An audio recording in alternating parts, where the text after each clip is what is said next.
Maayong hapon mga kabisaya, mga ka-dragon. Welcome to my channel, Rensimo Vlog. Kung bago lang kasi channel ko, like, subscribe, and notification bell. Mga ka-dragon, ngayon po, magluluto tayo ng pakbit Bisaya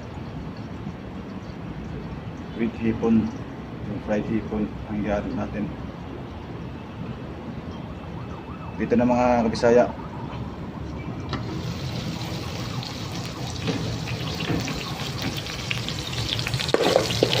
Halo.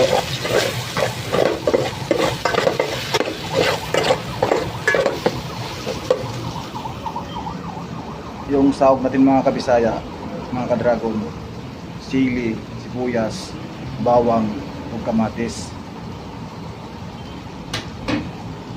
Tsaka ito po, gulay natin.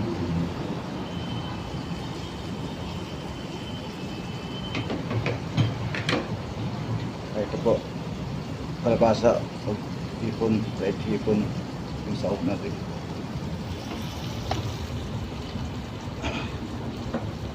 Nandito ko sa mga ka-dragon.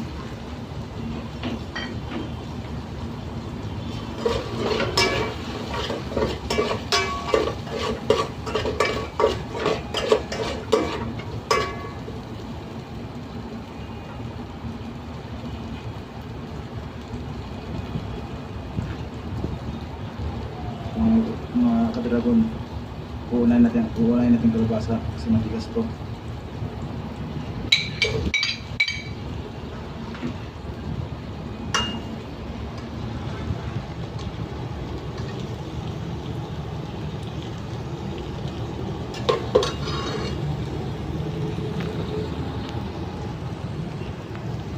Mga ka-dragon,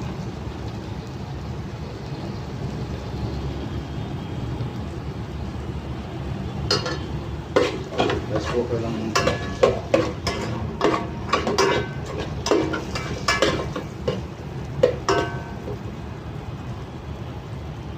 Mga ka-dragon, lagyan natin ng tuyo o patis sa Bisaya.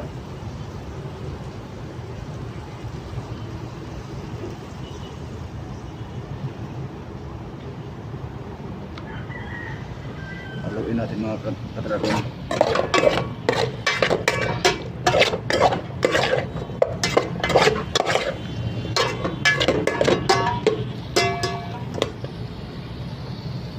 Saka takpan natin konti. Takpan natin sakit.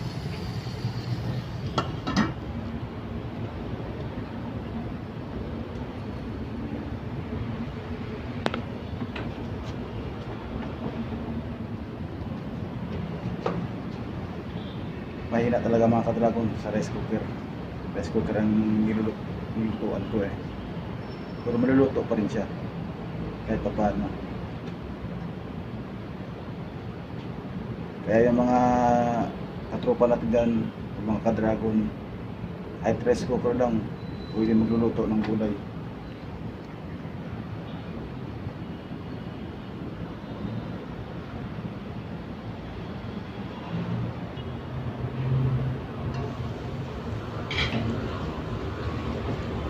Mga ka-dragon, maglagay tayo ng isang basong tubig para yung kalabasa mabilis na lumalambot.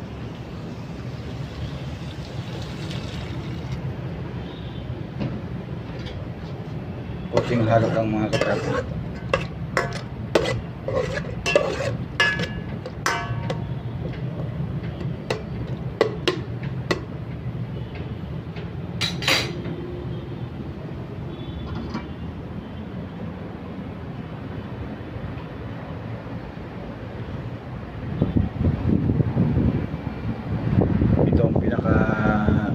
Special na pagkain sa mga probinsya, mga ka-dragon, gulay, kasi mabilis lang lulutuin to, tsaka simple lang lulutuin to.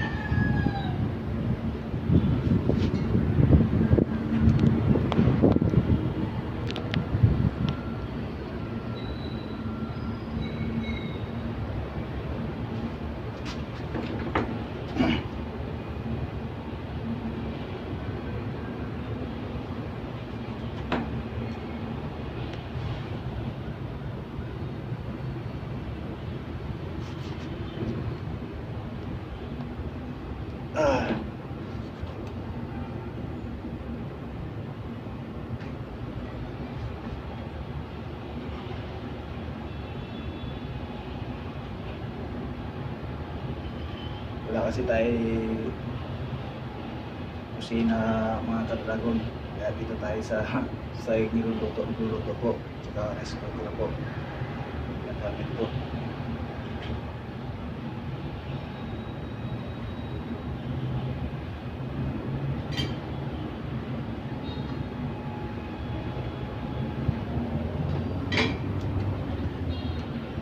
Ito na mga ka-dragon.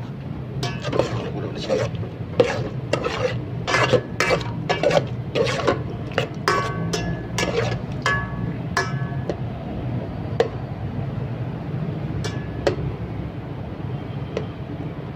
Palambutin na natin saglit yung kalabasa mga ka-dragon kasi matigas pa.